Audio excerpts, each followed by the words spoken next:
Эликс. Идейный наследник, ставший легендарной, особенно в СНГ, серии игр Готика, разработанной небольшой немецкой студией Piranha Bytes. По моему скромному мнению, Эликс является весьма недооцененной игрой в связи с некоторыми особенностями и аспектами, которые так или иначе присутствуют в данном игровом проекте. Кто-то снова и снова проходит игру, а другие не могут осилить и пары часов нахождения в ней, тем самым упуская шанс познакомиться с невероятным миром, который сочетает в себе магию и технологии.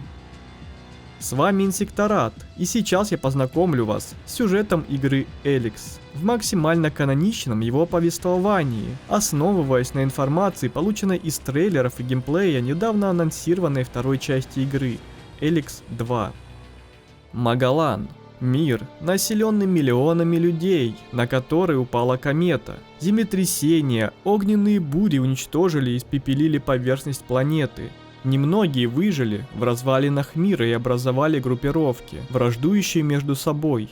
Берсерки, клирики и изгои. У всех было свое видение будущего, но воевали они не только за скудные ресурсы старого мира.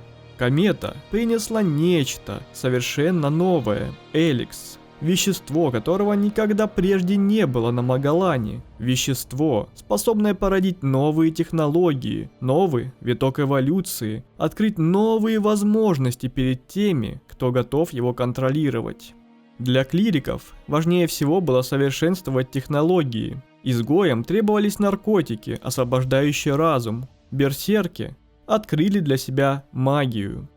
Сила, которую давал Эликс, была слишком сильным искушением. Некоторые люди начинали принимать его внутрь, теряя волю и разум, превращались в безжалостных и безмозглых мутантов. Но были и такие, кто мог контролировать этот наркотик. Они лишились эмоций, зато Эликс дал им силу, выносливость, стойкость. Эти люди стали называть себя альбами. Безжалостные альбы воевали со всеми, кто пытался встать у них на пути и помешать им захватывать Эликс. Распространяя свою власть далеко за пределами Ледяного Дворца в Ксакоре, альбы вселяли ужас во все группировки на Магалане, и пока альбы готовятся к решающему натиску, их прославленный комендор Джакс в одиночку отправляется на задание. Альб, которому суждено изменить судьбу всего Магалана.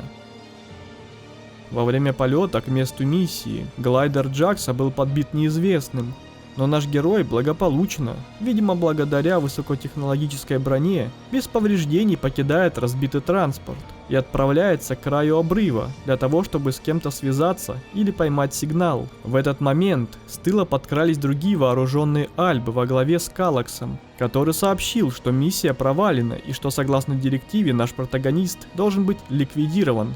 Раздается выстрел, и Джакс падает с обрыва. Немного слов о нашем главном герое. Джакс был возвращен во фракции альбов и скормлен на чистом эликсе, что позволило ему укрепить его тело и отринуть эмоции. Живя в мире холодной логики и военной дисциплине, он быстро поднялся по служебной лестнице и стал грозой всех инакомыслящих. На момент начала событий игры Джакс был отправлен в земли свободных людей в целях разведки и поисков информации. Именно тогда и был сбит его летательный аппарат. Приходя в себя, наш герой в полусознательном состоянии видит, как подозрительная личность прибирает к рукам все его имущество, и он снова теряет сознание. Через некоторое время сознание вновь возвращается к Джаксу. За все то долгое время, что он провел без сознания, Эликс полностью вывелся из организма нашего героя, и от былой силы опасного альба не осталось ничего. Теперь Джакс обычный человек, и главной его задачей теперь является узнать, кем был сбит его глайдер, почему собственные товарищи и по совместительству родной брат пытались оборвать его жизнь и, конечно же, просто выжить на враждебной территории среди свободных людей. В одном из помещений разрушенного здания на земле лежит реактивный ранец. Должно быть, его обронил тот, кто забрал броню и остальные вещи. Поблуждав в развалинах какое-то время, наш протагонист находит выход и сразу же замечает сидящего незнакомца, точащего топор. Предварительно решив, что если кто-то из свободных людей узнает его, то сразу прикончит. Джакс решает нейтрализовать воина, однако незнакомец обнаруживает героя, когда тот пытается подкрасться, и одним ударом вырубает его. Очнувшись, Протагонист понимает, что незнакомый воин не узнал его и хочет ему помочь. Его зовут Дурас из группировки берсерков. Здесь он в поисках новобранцев, которым нужна помощь, которые впоследствии пополнят ряды берсерков. Джакс жалуется на украденные вещи, на что новый знакомый предлагает начать поиски с Рея из фракции изгоев. В конечном итоге, в сопровождении Дураса наш герой добирается до Галиета, города берсерков. От стражника на воротах становится известно, что главным в городе является скиталец по имени Торальд, но он уже довольно долго отсутствует, так как уединился и отправился в паломничество. Поэтому все обязанности лидера фракции берсерков были возложены на вождя Рагнара. Вкратце расскажу о берсерках. Это технологически самая малоразвитая фракция в игре. Они напрочь отказались от технологий, превращают Эден из безжизненной пустыни в лесистый край с помощью растений под названием Сердце Мира. Эти растения перерабатывают отравляющий почву эликс в манну, главный источник магии берсерков. Берсерки не полагаются на технологии, они используют примитивное оружие, такое как мечи, топоры, луки и прочее. Но самое большое их достижение – это открытие магии, благодаря которой они сравнивают шансы в сражениях с технологически более развитыми фракциями. Сама фракция берсерков делится на 3 клана – Железа, Молота и Серых Воронов. Исследуя город, Джакс встречает лидера берсерков Рагнара, выслушивает высоконравственные речи, отвечает, что прибыл из мест не столь отдаленных, и интересуется. Что мне нужно сделать, чтобы получить доспехи, как у тебя? Что? Ты даже не являешься членом ополчения. Ты даже не гражданин. Не та игра. Задает вопрос Рагнару. Где можно достать броню вроде твоей? На что получает ответ. Нельзя просто так взять и купить доспехи вождя. Ты еще даже не земледелец, не говоря уже о звании воина. А уже положил глаз на броню вождя, напыщенно произносит Рагнар. Итак, для того, чтобы вступить в ряды берсерков, следуя золотому правилу готики, необходимо заслужить доверие путем выполнения поручений Рагнара и лидеров других кланов. Рагнар хочет, чтобы Джакс добыл информацию из других группировок, но главным заданием можно считать помощь Дурасу в расследовании гибели подающего большие надежды берсерка по имени Аскор. Его тело было найдено одним из патрулей Рагнара в лесу, уже разложившимся. Чтобы добиться результата, необходимо допросить подозреваемых. Но сам Дурас не сильно верит в положительный результат этой авантюры и советует просто поговорить с ними, доложить ему и закрыть это дело. Перед тем, как отправиться, Джакс пару дней проводит в городе, помогая местным жителям, тем самым зарабатывая репутацию среди жителей Галиета. Первый из подозреваемых охотник Герон все время проводит в лесу, и его алиби могут подтвердить только ящеры, обитающие неподалеку. Вооружен он только луком, а Аскор был убит мечом, поэтому, скорее всего, он невиновен. Следующий Ирдер, земледелец, ответственный за сохранность Сердца Мира в Эдане. Все время он занят обороной Сердца Мира, преимущественно от мутантов, выращиванием провианта для собственных нужд и просто выживанием. Сложно поверить в его возможность убить умелого воина-берсерка, будучи простым земледельцем. Вместе с тем узнаем от Ирдера, что именно в то время, когда пропал Аскор, кто-то украл саженец Сердца Мира. Очередной подозреваемый Берин, находившийся неподалеку от лифта в Долину Проклятых. Туда отправляют берсерков, нарушивших законы фракции. Они со Скором росли почти как братья, их родители дружили, но характеры были совсем разные. Берину нужно было тихое, спокойное место, к повышениям он не стремился. А Скор же наоборот был амбициозным ублюдком и стремился занять положение как можно выше. Так что с учетом жизненной позиции Берина маловероятно, что убийцей был именно он. Таргал, воин берсерков, на него возложены обязанности по охране Сердца Мира вблизи купольного города, нейтрального поселения, где проживают люди из всех фракций, покинувших свои родные города по тем или иным причинам. А скоро Таргал называет славным парнем, говорит, что тот мечтал стать паладином. Рагнар должен был назначить ему испытание и еще нескольким кандидатам. Пройти это испытание было его главной мечтой. Отчасти поэтому он многих раздражал, и возможно у кого-то было больше амбиций, чем у него. Про смерть Аскора он, кстати говоря, не знал. Очень сомнительно, что такой человек мог убить товарища. Крайне подозреваемый молодой берсерк по имени Рок. Сразу становится ясно, что он недолюбливал Аскора, называет его наглым ублюдком, готовым на все ради повышения. У Рока есть клинок, но по его словам становится ясно, что уровень владения мечом у него весьма посредственный. Да и вообще, он хочет переметнуться к изгоям, чтобы пользоваться огнестрельным оружием. Теперь самое время рассказать все Дурасу. Джакс передает всю добытую информацию о результатах допросов. Наш герой также интересуется прошлым самого Дураса. Они вместе со Скором могли стать паладинами, но Дурас подмечает, что ему куда больше нравится собирать обездоленных вроде Джакса и не рвется быть паладином и воевать в первых рядах. Также считает, что от него куда больше пользы там, где он находится именно сейчас. А вот Аскор только и мечтал, чтобы стать паладином. Итог таков: никто не виноват. Но список этих подозреваемых составил Рагнар, и кто-то, да, должен быть виноват. И Дурас предлагает еще раз проверить Берина, так как у него единственного нету алиби. А также он упоминал, что в свободное время ходит к лифту, который ведет в Долину Проклятых. Там у обрыва в кустах был найден тайник Берина, а внутри вещи Аскора. Но Джакс не из простых и приходит к выводу, что в убийстве виноват сам Дурас, так как мертвый саженец был найден именно там, куда ходит Берас. Дурас и Аскор были соперниками. К тому же наш собеседник отлично владеет мечом, много времени проводит за стенами Галиета и постоянно убеждал главного героя в том, что расследовать ничего не нужно. На что Дурас отвечает, что Рагнар его прикончит, потому что он пришлый, а Аскор родился берсерком. Его все знали, у Рагнара он в любимчиках ходил. Признается в том, что убил, но не хотел этого. Дурас встретил Аскора у лифта и увидел, что тот умудрился прикончить саженец, и понял, что ему не стать паладином, и напал, ведь ему была противна мысль, что он отправится в изгнание, а пришлый станет паладином. А скрывал он все потому, что Берин шантажировал его, ведь все бы поверили ему, а не пришлому Дурасу. Джакс выражает понимание, обещает хранить тайну, но Рагнару в любом случае нужен будет виноватый. Было решено сослаться на то, что убийца был не среди берсерков. Но Дурас не особо доверяет нашему герою и с агрессией говорит: «Сделай это как можно скорее. Чем раньше мы с этим разберемся, тем лучше». Джакс докладывает Рагнару, что ни один из подозреваемых не имел ни мотива, ни возможности для убийства. Значит, это был кто-то чужой. В конце концов идет война. Скорее всего, это был грабеж. Аскор отказался отдавать саженец, и за это его убили. Такой исход расследования полностью устраивает Рагнара, ведь Аскор погиб, защищая саженец. Он остался героем в глазах вождя. «Я готов считать это дело закрытым. Благодарю вас с Дурасом за то, что вы довели его до конца», — говорит Рагнар и вознаграждает осколками Эликса. Дурас благодарен за помощь и теперь готов оказать поддержку нашему протагонисту в любых трудностях.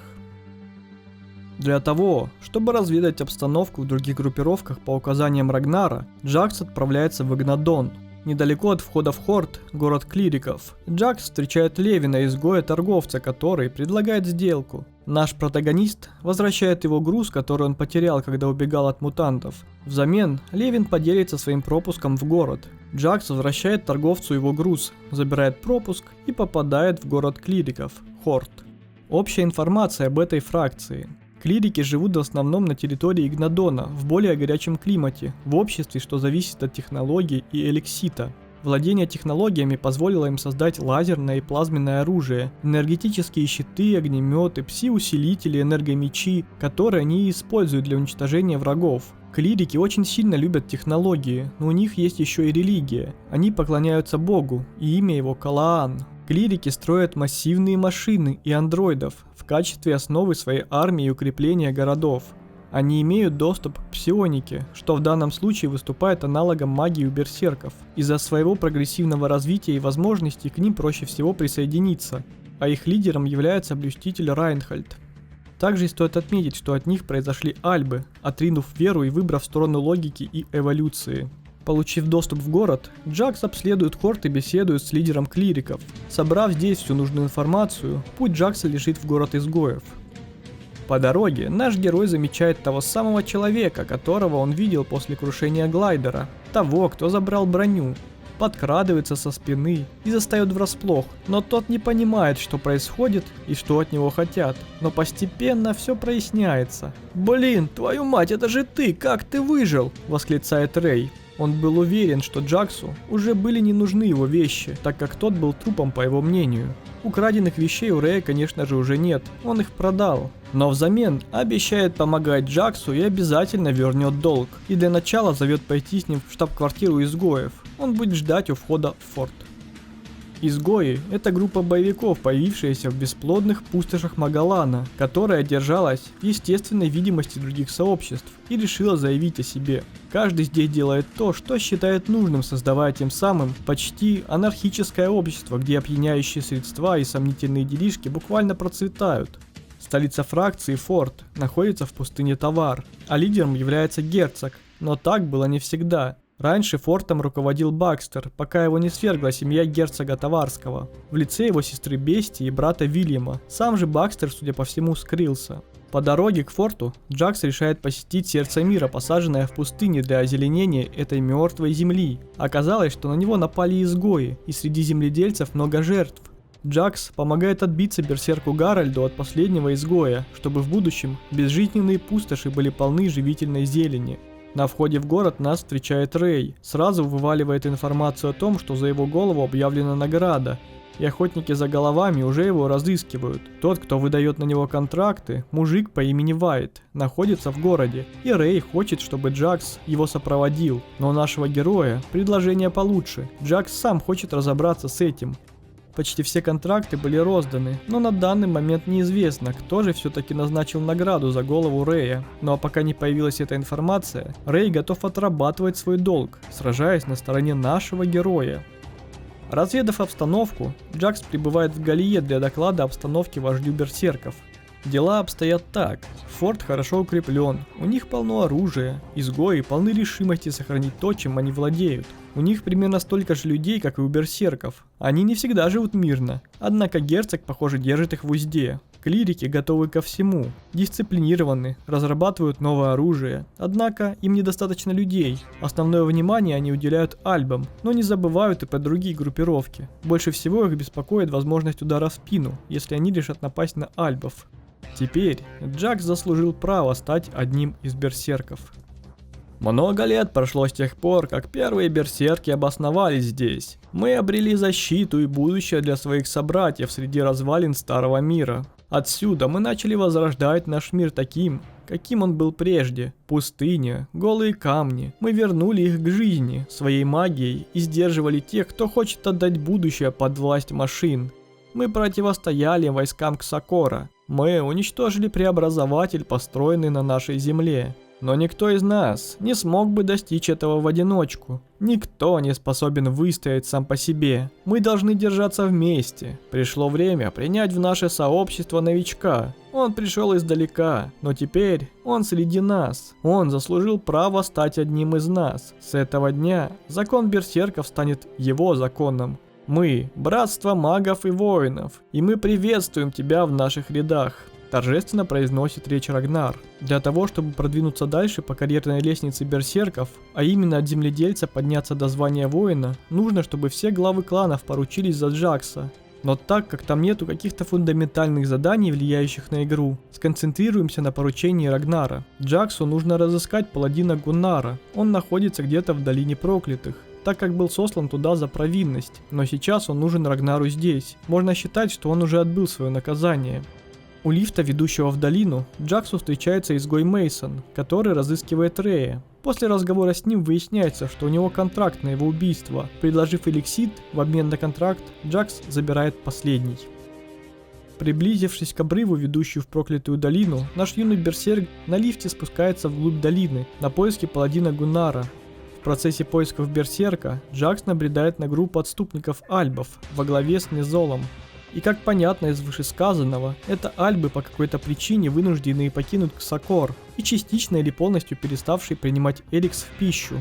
Думаю, сейчас самое время рассказать, кто такие альбы более развернуто. Итак, альбы самая мощная и продвинутая фракция из всех 4 существующих. Их целью является стремление к мировому господству. Они живут в холодной и горной местности Ксакор. У них действует военная дисциплина, вследствие которой они являются сильными воинами.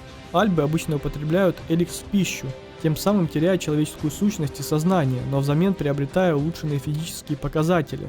Они борются с другими фракциями за превосходство. Альбы хотят создать идеальный мир, в котором каждый человек является бесчувственным.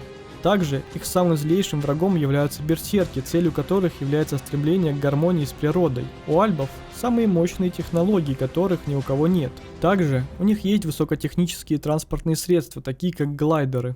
С недавнего времени фракцию альбов возглавляет некий гибрид, о котором мало что известно, однако после его появления количество отступников резко возросло.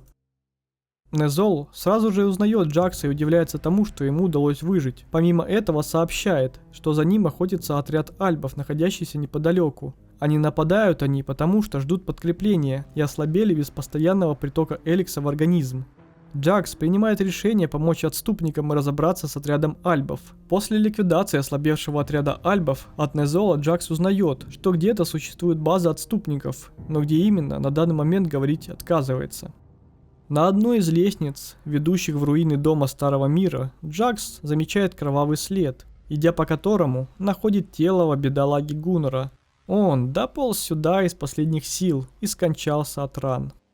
Джакс сообщает Рагнару об обнаруженном в долине трупе Гуннара, на что тот отвечает, что никак не мог подумать, что Гуннар найдет свою смерть там.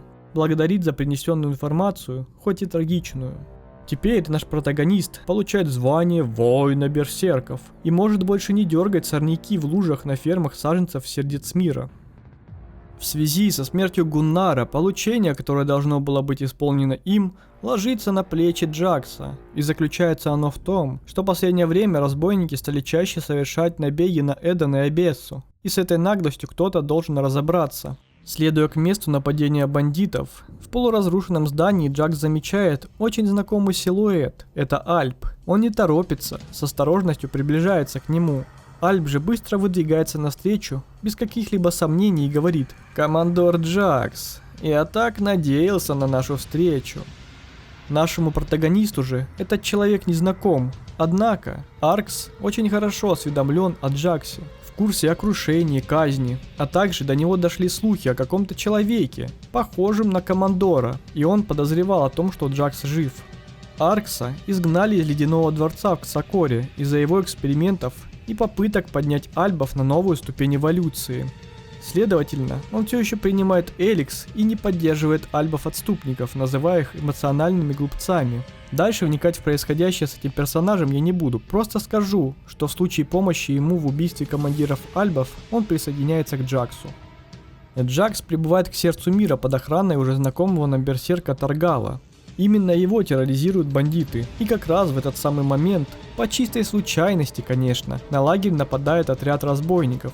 Но среди поверженных их вожака не оказалось. Таргал делится информацией, где можно отыскать лагерь разбойников, и просит разобраться с ним. Так как ради этого Джакс и прибыл сюда, без лишних слов отправляется на поиски. Обнаружив небольшой форт, наш протагонист исполняет содеянное.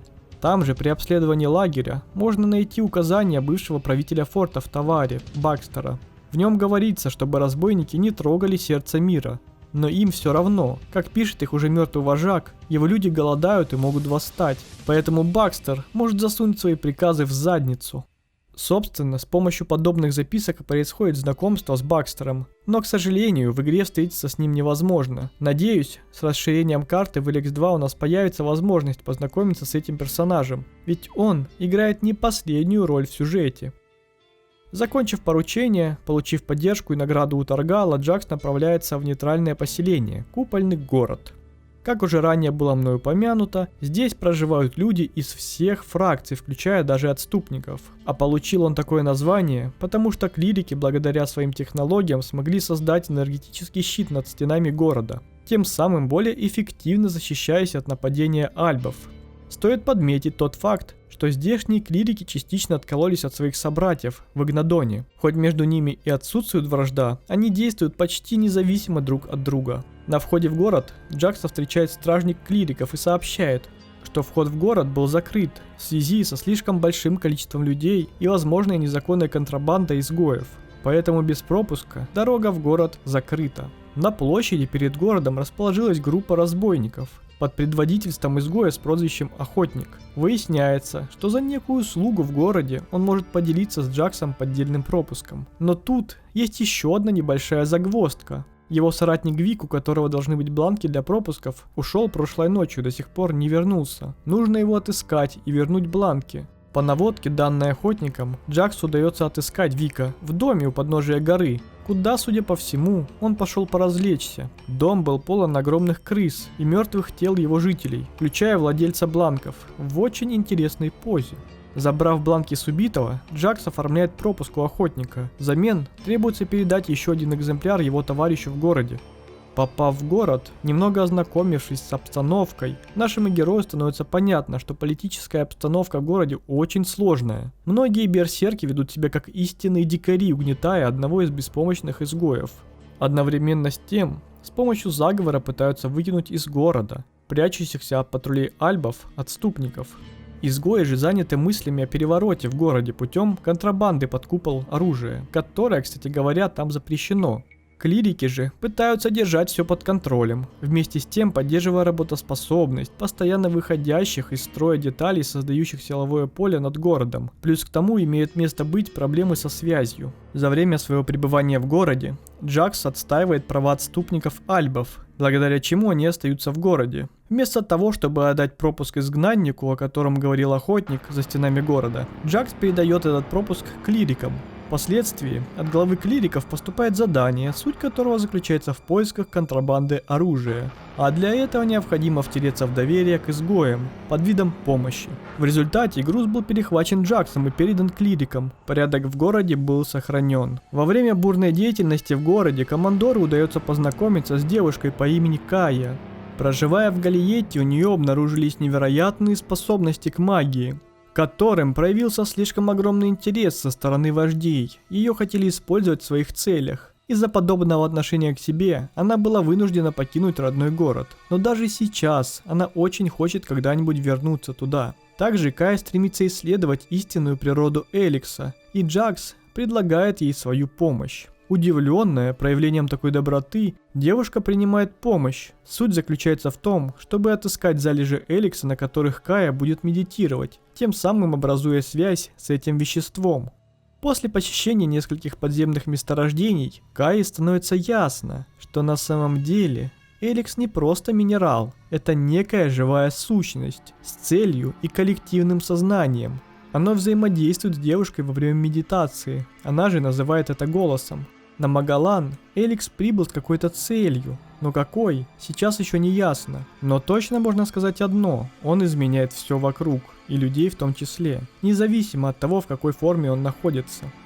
Джаксу становится известно, что лидер клириков Ульбрихт хотел бы побеседовать с нашим протагонистом. Судя по всему, до него дошли слухи из купольного города о помощи, которая была оказана там нашим героям. При беседе с блюстителем Ульбрихтом выясняется, что ему нужен посланник, готовый отправиться к свободным людям. Ему нужен опытный полководец, способный возглавить наступление на преобразователь Альбов в Игнадоне.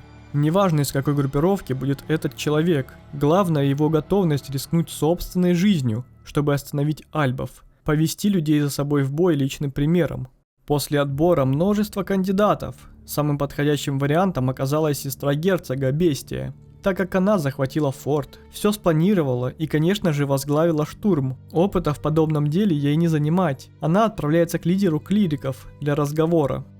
Пока Джакс занимался поисками кандидатов для штурма преобразователя, в купольном городе произошла трагедия. Изгои попытались совершить восстание и захватить власть. Мало того, по какой-то непонятной причине, отступники, которым командор Джакс дал возможность остаться в безопасных стенах города, приняли решение примкнуть к изгоям и поддержать восстание. Перед мостом, ведущим в город, в огромной луже крови, в кучу были набросаны безжизненные изувеченные тела изгоев, ранее проживающих в городе. В самих стенах дела обстояли не лучше. Всюду была кровь. В некоторых местах все еще можно было увидеть изувеченные тела. Такая же участь постигла и альбов-отступников. На самом деле все могло закончиться гораздо печальнее, если бы Джакс не внес свой вклад, и изгои получили свое оружие. Жертв могло было быть гораздо больше, не говоря уже о возможности уничтожения всего купольного города. А теперь настало время посетить Рагнара. Прибыв в руины гостиницы, где находится временный вождь берсерков, Джакс был полностью готов получить повышение и стать паладином. Сегодня ты вступаешь в ряды паладинов. Носи это звание с гордостью. Стой на страже интересов Эддена и помогай нам выполнять задачи берсерков. У тебя начинается новая жизнь. Оставь этот город. Покажи людям, что такое истинный берсерк. Мы гордимся тобой», – торжественно провозгласил вождь. Следуя напутствию Рагнара, Джакс отправляется в Хорд. К этому времени туда как раз уже добралась Бестия. Джакс сообщает Ульбрихту, что его армию поведет Бестия, сестра герцога Таварского. Лидер клириков, конечно же, в курсе о взятии форта и свержении кровавого Бакстера. Хвалит план и подмечает множество спасенных ее стараниями жизней. Когда подготовка была завершена, войска клириков уже ожидали только приказа Бестии о начале. Команда выступать была дана. Чтобы добраться до главной позиции альбов, нужно пробиться через несколько передовых застав альбов. Бои были кровопролитными. Боевые колоссы альбов разрывали на куски бойцов-клириков. Отряд Бестии таял на глазах, пробиваясь от одной позиции к другой. В крайнем сражении выжили единицы, но цель была достигнута. Правда, высокой ценой. Лидер клириков, блюститель Ульбрихт, отдал свою жизнь ради победы. Преобразователь в Гнадоне был остановлен. При встрече с Рэем он говорит, что ему стало известно имя, кто назначил за его голову награду. Это некий клирик по имени Вальтер, и он находится где-то в Южном Игнадоне. В процессе поисков Вальтера Рэй вспоминает, что возможно это тот клирик, который нападал на него с дружками некоторое время тому назад, но Рэй стрелял лучше. Когда Вальтер нашелся, разговаривать он не захотел, а только произнес, что у него более важные дела, и начал спешно убегать. Проследовав за ним, Джакс с Рэем оказались у него в убежище, в доме на краю обрыва. Клирик же не хотел ничего рассказывать, он в ужасе и просто хочет, чтобы от него отстали. Даже предлагает осколки Эликса. Джакс решает просто забрать у него оставшиеся контракты и оставить его в покое. Рэй недоволен тем, что Вальтер остается в живых, но кроме как смириться с этим, ему не остается ничего. Во время путешествия Рэй рассказал о существовании в Центральной Абессе, к востоку от купольного города, о неком поселении в горах, основанном свободными жителями, не желающих мириться с грубыми законами других фракций, и Рэй советует Джаксу туда наведаться. Попав в поселение, протагониста встречает руководитель поселения Ллойд. Он приветствует Джакса в Истоке и приглашает его погреться и отдохнуть у огня. Когда-нибудь в один прекрасный день появится человек, и это будет один из нас, который изменит весь мир сверху донизу. И я верю, что этот человек пришел к нам сегодня, сейчас, говорит Ллойд. И это звучит как пророчество из одного известного фильма. Если узнали, пишите в комментариях. Как и следовало ожидать, руководитель Истока, в отличие от многих других, узнает в Джаксе бывшего командора Альбов. И судя по всему, именно поэтому была сказана речь, озвученная ранее. Со слов Ллойда, их поселение отличается от купольного города тем, что там собрались те, кто хочет начать все с нуля, но при этом цепляется за прошлое. В Истоке же люди отрекаются от всего, во что они верили раньше, чтобы строить новое будущее. Чтобы стать частью Истока, Джаксу нужно завоевать доверие, доказать его жителям, что он смотрит лишь вперед, а не назад, а начать следует с самых авторитетных. К примеру, Джонси, разведчик и часовой, помогает защищать лагерь от мутантов, и именно с этим ему нужно помочь. Еще есть Эккарт, он отвечает за оборону лагеря в целом. Ему не хватает людей. Для того, чтобы завоевать его доверие, ему нужно привести умелых бойцов, которые могут обеспечить безопасность в поселении. И, конечно же, Харли, механик. Для того, чтобы его осчастливить, нужно принести ему на починку что-то действительно интересное. И этим что-то является глайдер Альбов, на котором разбился Джакс. Этого хватило для того, чтобы стать частью сообщества Истока. В честь такого события Ллойд передает ключи от Большой башни. Но это не все. Башня — это всего лишь стены, символ. Ллойд внезапно сообщает, что его задачей было подготовить Исток к появлению протагониста, и теперь управление поселением в руках Джакса. Теперь, когда Джакс обзавелся отличной экипировкой, поддержкой товарищей и плацдармом для борьбы с альбами, настало время посетить главу отступников. Эту роль исполняет бывший альп Систак, и он не питает особого доверия к протагонисту, все еще опасаясь, что к Джаксу может вернуться преданность гибриду. Систак припоминает, как наш герой и его брат убивали всех, кто чем-то мешал гибриду. Также отступник говорит, что они стараются не воевать против всех альбов, их цель — уничтожить гибрида. Дело в том, что альбы в Ксакоре не свободны. Они ослеплены тем, что им говорят эликсаторы. Это приближенные гибрида. И он контролирует их разум путем вживления импланта в мозг. Нужно напомнить альбам, что их предназначение не в том, чтобы служить гибриду и доставать ему эликс. Ведь альбы откололись от клириков потому, что предпочли логику религии. Они надеялись эволюционировать, и нужно вернуть всех альбов на истинный путь. Чтобы заполучить поддержку Систака и подготовить штурм Ледяного Дворца в Ксакоре, первым делом нужно отключить все преобразователи и ослабить гибрида, остановив поток Эликса. Кроме того, один из агентов Систака донес, что взбунтовавшийся эликсатор Зардом скрывается на северо-востоке, и поскольку гибрид охотится на него, возможно, он согласится помочь и посоветует, как справиться с эликсаторами, не прорываясь с боем через всю армию альбов. И есть подозрение, что он собирается вернуться из изгнания в Ксакор, чтобы возглавить альбов на свой лад. Он был предан своему народу, но сомневался в гибриде. Он считает альбов высшей расой и хочет, чтобы они развивались. Но он боится, что гибрид использует всех ради своих целей. Когда произошла встреча с Зардомом, Джакс узнает новую информацию, что его задачей было найти Торальда-скитальца, пока не был сбит глайдер. Одновременно с этим, что гибрид никогда никому ничего не сообщает, только раздает приказы. Ему нужна только власть, и по мнению Зардома, он приведет альбов к гибели, так как гибрид употребляет эликс огромным количеством. Что будет, когда он употребит его весь? Правильно, гибрид начнет вытягивать эликс из альбов. Чтобы облегчить исполнение своих планов, Зардом делится с Джаксом информацией о том, что отряд альбов готовится совершить нападение на купольный город. А это может сместить баланс сил в Абессе в сторону альбов, а это совсем ему не нужно. Поэтому, чтобы получить помощь от Зардома, Джакс должен ликвидировать этот отряд. Так он и поступает. Джакс возвращается к Зардому, радует его новостями о разгроме альбов в Северной Абессе. Купольному городу больше ничего не угрожает. В ответ на помощь он делится с протагонистом своим козырем в рукаве. Зардом, вопреки тому, что ослаб, все еще может контролировать мутантов. Они покорны его силе. Остается загадкой, какие секреты все еще таит Зардом. Однако, пока цели Джакса совпадают с Зардомом, он решает этим пользоваться. Нужно узнать побольше о планах гибрида, пока есть такая возможность. Теперь предстоит разыскать скитальца Торальда. Ведь именно его больше всего опасается гибрид, потому что, скорее всего, Торальд ищет способ превратить весь эликс за пределами Галиета в манну. И если это случится, гибрид рискует потерять огромные запасы эликса, ведь он требует, чтобы ему собрали весь эликс Магалана. Джаксу нужно отыскать Торальда. Джакс находит скитальца в проклятой долине, но тот говорит проваливать и не мешать ему, вынуждая Джакса начать сразу с козыря, сказав, что он знает о планах Торальда остановить гибрида и обещание помочь попасть в Ледяной Дворец и добраться до гибрида. Единственный, кто был в Ледяном Дворце, это альбы. Так кто же ты такой? Отступник? Шпион или лжец? Спрашивает Торальд.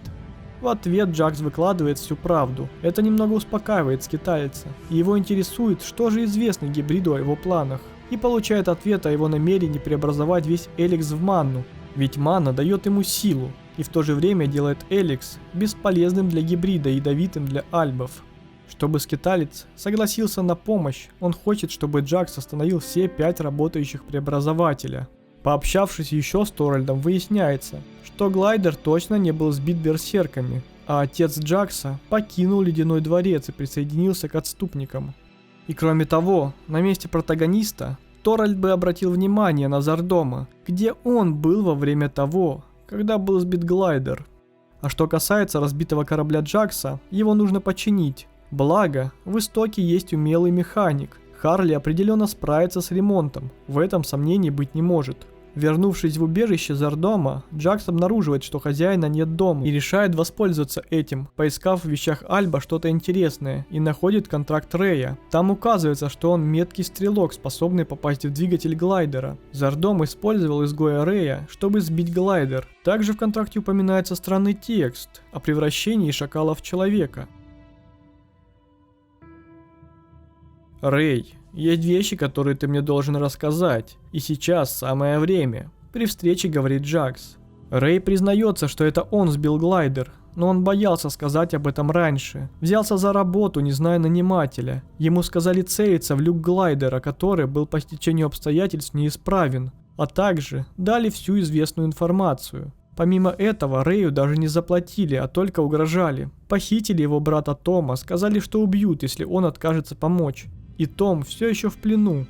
Теперь все сходится. К чему была фраза про шакала в контракте? Скорее всего, его брата превратили в животное. По стечению обстоятельств, в Истоке жил весьма подозрительный, дружелюбный шакал, и никто не знал, откуда он взялся. Джакс предположил, что этот шакал – брат Рэя. В контракте с Ардомом был магический триггер, с помощью которого теоретически можно превратить его брата обратно в человека. После произнесения слова триггера, шакал превращается в брата Рэя. Том совсем ничего не помнит, что произошло, пока он был в форме шакала. Последнее воспоминание – это то, когда Зардом превратил его в шакала. Рэй очень благодарен и обещает любой ценой вернуть свой долг. В поисках отца Джакс посетил штаб-квартиру отступников, чтобы спросить у Систака, кто убедил Вардека присоединиться к отступникам. Но оказалось, что это решение отец Джакса сделал самостоятельно. Он ждал возможности поговорить. С тех пор, как протагонист прибыл в Абессу, к этому моменту Вардек уже находился здесь. Он покинул Ледяной дворец, потому что первый Лексатор Тарик собирает войска в Сокоре, и Вардек хотел ему помешать. Но он узнал о планах отца Джакса, и тому пришлось поспешно покинуть Ледяной дворец. По его словам, он до сих пор пытается помешать Тарику осуществить задуманное. По поводу Зардорма, на момент сбития корабля Джакса он уже был в изгнании, так что он вполне мог легко организовать покушение. А вот по поводу Калакса все не столь очевидно. Вардек считает, что его обманули и использовали. Он привел бы приговор о казни Джакса в исполнение, только если бы получил соответствующий приказ. Еще в покушении можно было бы подозревать первого Лексатора Тарика. Однако он стал игрушкой, марионеткой гибрида. Маловероятно, что он сохранил способность мыслить самостоятельно. Едва ли он бы сделал что-то подобное без приказа гибрида, ведь он по сути его раб. Но это все догадки. Все, скорее всего, станет известно в тот день, когда Джакс попадет в Ледяной дворец. Вардек говорит, что брат протагониста уже знает о неудавшейся казни и ищет Джакса. Калакс хочет завершить начатое, чтобы доказать свою преданность. Ведь, строго говоря, он тоже провалил задание, когда не смог казнить Джакса. Теперь он хочет это исправить. Поэтому он путешествует в одиночку. Сейчас он засел в горах на границе с Сокором и ожидает информации о местоположении Джакса. Как только он выяснит, где находится наш герой, он нанесет удар. Вардек бы предпочел, чтобы его сыновья действовали заодно. Смерть любого из них ослабит их всех. Он надеется, что Джаксу удастся вызволить его брата из тисков гибрида, потому что он такой же раб, как и Тарик. Напоследок, Джакс предупреждает, что это маловероятно, и он не планирует умирать и будет драться. Не теряя времени, Джакс направляется в указанное отцом место. Калакс и вправду был там. Он говорит, что не поверил, когда ему сказали, что его брат провалил задание гибрида. Но теперь сам факт того, что его брат жив, это нарушение директивы. Ему интересно, что Джакс здесь делает, что его привело сюда. На то, что он ищет тут своего брата, Калакс задает риторический вопрос, пытается ли Джакс воздействовать на него эмоциями, и продолжает, что раньше кровная связь с братом и отцом была для него честью, а теперь это позор, казнь. Должна была избавить его от позора. Со слов Калакса также становится известно, что Вардек скрыл правду. По рождению они были свободными людьми. Элекс, гибрид, отец вместе определили то, кем они стали. Сильными, лучшими. Они открыли для них две революции. Прошлое значения не имеет. Так нам говорили, но не скрыто ли тут еще какой-то лжи? Надо верить в будущее и служить, не задавая вопросов. Какова истинная цель гибрида? Эволюция во что? Альбы существовали и до гибрида. Теперь же они служат ему. Теперь Альбы склоняются перед ним. Он занял место Калаана, божества клириков. Подвергает сомнениям все происходящее, своими словами Джакс. Но Калакс не преклонен. Мертвое должно оставаться мертвым, говорит он. В этот момент из укрытия появляются войска альбов, в которых присутствуют даже боевые колоссы. Сам же Калакс не стал участвовать в бою, решая, что все кончено, и просто покинул это место.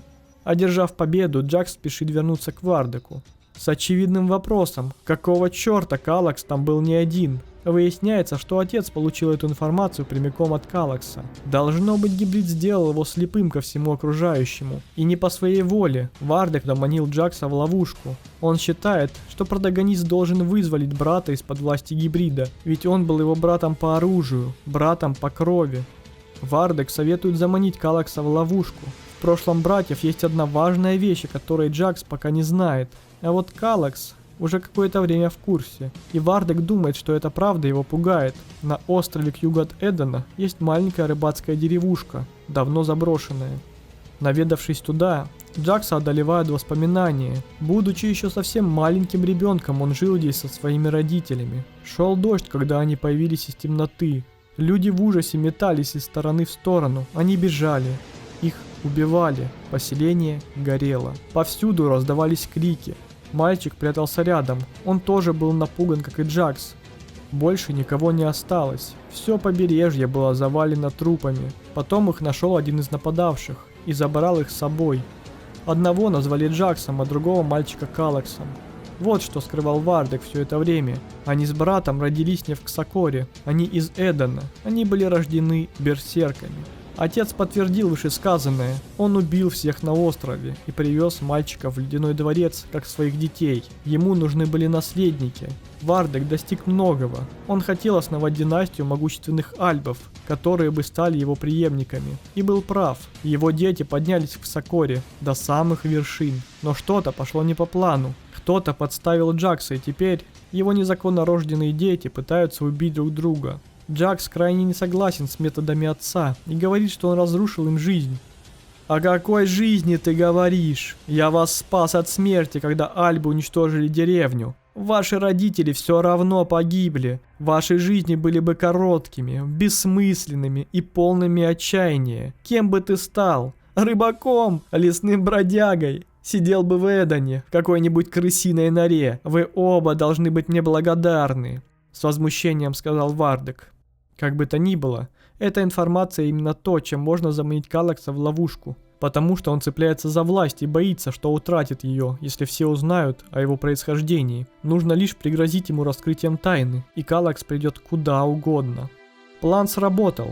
Калакс пришел один. Как выяснилось, он всегда знал о том, что они дети берсерков, и даже помнил лица настоящих родителей, в отличие от Джакса, который тогда был еще слишком мал. Однако, все это не имеет значения. Калакс считает, что им пошло только на пользу, что их забрали у берсерков.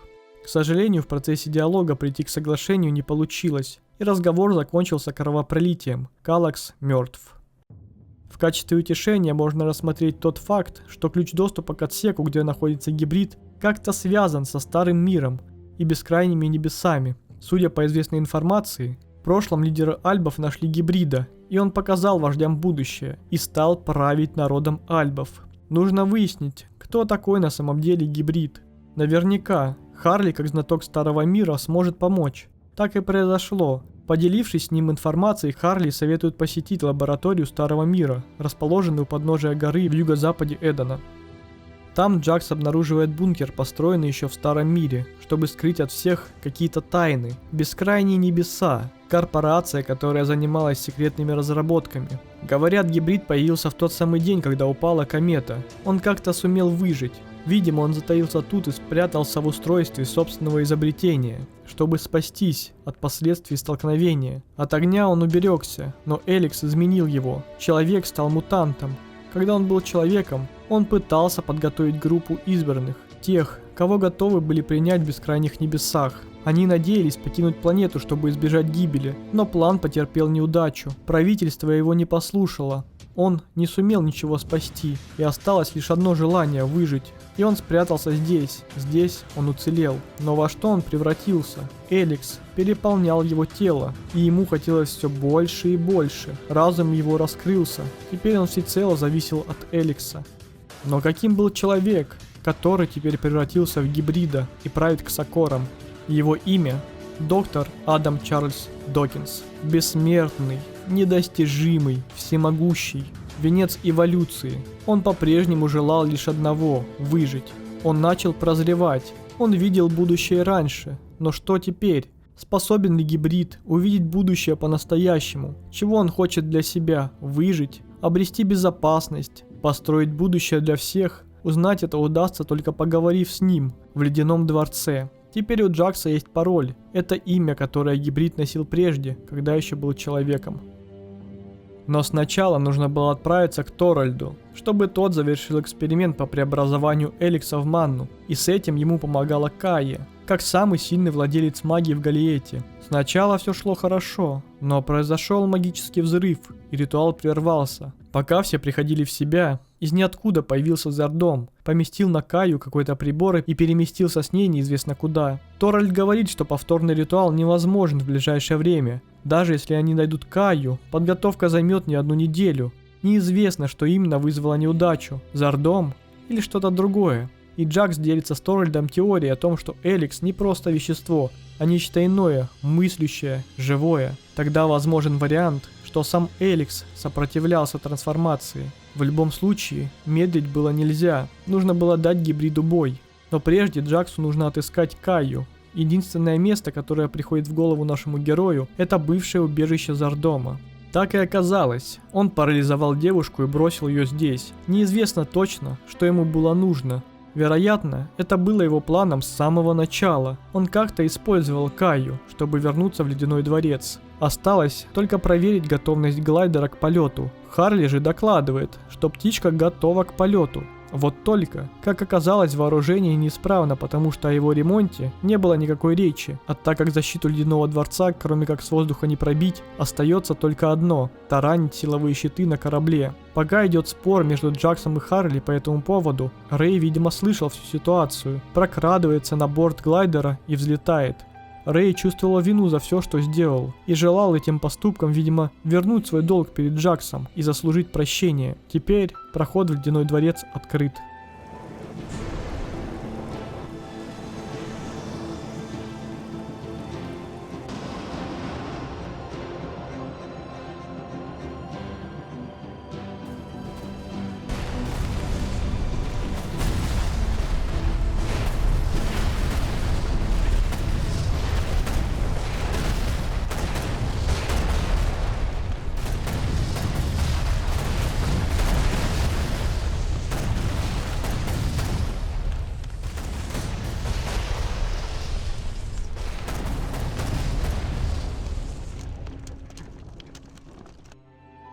Когда Джакс прибыл к Ледяному дворцу, все уже были готовы к наступлению. Изгои, берсерки, отступники. Не хватало только клириков, которые не оправились до сих пор от штурма преобразователя в Агнадоне и смерти лидера. На удивление, здесь также не оказалось отца Джакса. Сес также думал, что он отправился странствовать вместе с сыном, но как оказалось, Вардек пропал без следа. Сражение закончилось быстро. Объединенные силы довольно легко расправились с ослабленными альбами. Линии обороны были уничтожены. Теперь будущее Магалана в руках Джакса.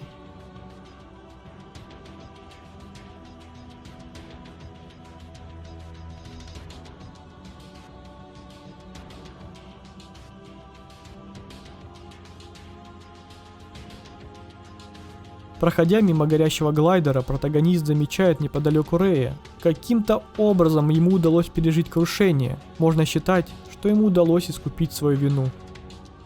В самом Ледяном дворце никто не атаковал Джакса. Пробираясь спокойно по коридору, ему встретился первый лексатор Тарик. Он обвиняет протагониста в предательстве и все так же слепо верит в гибрида. Помимо этого, от Тарика поступает информация о том, что именно из-за Джакса его отец покинул Ледяной дворец. Ему было стыдно за кровные узы, связывающие их, а перед тем как уйти, он назвал Джакса ублюдком. Двигаясь к отсеку отца, Джакс решает посетить комнату своего отца. Там он находит аудиожурнал, из которого становится ясно, что за покушением на самом деле стоял его отец. Заручившись поддержкой Зардорма, они организовали покушение, а обусловлено это было тем, что если кто-то узнает, что его дети на самом деле берсерки, его бы ждала казнь. И все это совершено ради того, чтобы сохранить свое место в Ледяном дворце. Но сейчас нужно завершить начатое. Гибрид ждет. Как и предполагалось, ключом к отсеку гибрида оказалось его имя. Тело гибрида полностью закрыто механическим костюмом, который не только дает защиту его основному телу, но и дает ему способы использовать силу Эликса эффективнее. Сразу же гибрид говорит, что ждал Джакса. Он все еще хочет, чтобы протагонист присоединился к числу избранных, и для этого открывает перед ним будущее. Уничтожившая цивилизацию на Магалане появилась не случайно, ее направили сюда, чтобы инициализировать перемены и подготовить почву для тех, кто придет следом. Никто не может этому помешать. Можно только готовиться к их появлению. Вот истина, которую гибрид хранил все это время и готовил мир к наступлению этого дня. Чем больше развивался гибрид, тем лучше он слышал их голоса. Сперва это был лишь шепот, но теперь он может с ними говорить. Их силы безграничны по сравнению с жителями Магалана. Мир, каким все его знают, перестанет существовать. Все живое будет вынуждено подчиниться тем, кто грядет. До их прибытия мир должен измениться. Для этого нужен Эликс. Гибрид должен готовить людей и собирать Эликс, который обеспечит грядущие перемены. Его судьба была предрешена в тот день, когда упала комета. Эликс изменил его. Это была случайность, а не план тех, кто грядет. Но это сделало его их посланцем. Он считает, что сражаться ради спасения мира бессмысленно, и спасти его может только гибрид. Всех, кто восстанет против тех, кто грядет, ждет только смерть. А так выживут хотя бы избранные. Он предвидел столкновение с кометой, но мир отказался его слушать, пока не стало слишком поздно. В тот день Эликс изменил его, и он родился заново. Он никого не спас тогда, теперь все будет иначе. А для этого потребуется собрать весь Эликс на Магалане, чтобы выстоять перед грядущей угрозой. Теперь Джакс знает всю правду, гибрид хочет действовать с ним сообща. Блюститель Ульбрихт мертв. Джакс, со слов гибрида, должен использовать свой авторитет, чтобы остановить клириков и спасти мир. Сражаться бок о бок со свободными людьми он не желает, так как они используют Эликс, выращивают сердца мира, используют магию. Они не понимают истинную суть Эликса. Свободным людям нужен не мир, они жаждут власти, ненависть, алчность и желание движут ими, и они же станут их погибелью. «Ты заботишься только о собственном выживании», — говорит Джакс. Однако гибрид уверен, что лишь он способен спасти Магалан с помощью избранных, которые станут рабами тех, кто грядет. Весь Эликс должен служить ему, все люди должны служить ему. Дальше Джакс о чем-либо разговаривать не видит смысла, будущее решит только исход сражения.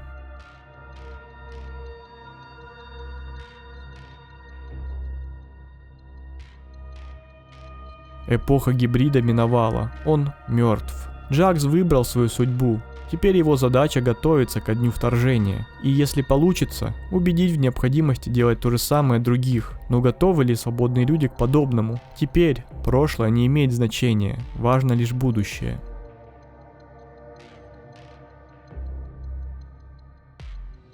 Я считаю нужным упомянуть еще одну достаточно важную деталь, которая будет иметь большое значение в Эликс 2. Это развитие отношений между Джаксом и Кайей. Протагонист, как ни странно для нее самой, будучи Альбом, оказался единственным, кто может действительно ее понять. Вследствие чего Кая признается Джаксу в любви. А это, как говорится, канон. Если брать во внимание информацию касательно второй части игры, конечно. Ну и я просто не могу не добавить данный фрагмент в свое видео. Озвучивать я его, конечно, не буду, вы сами сможете прочитать.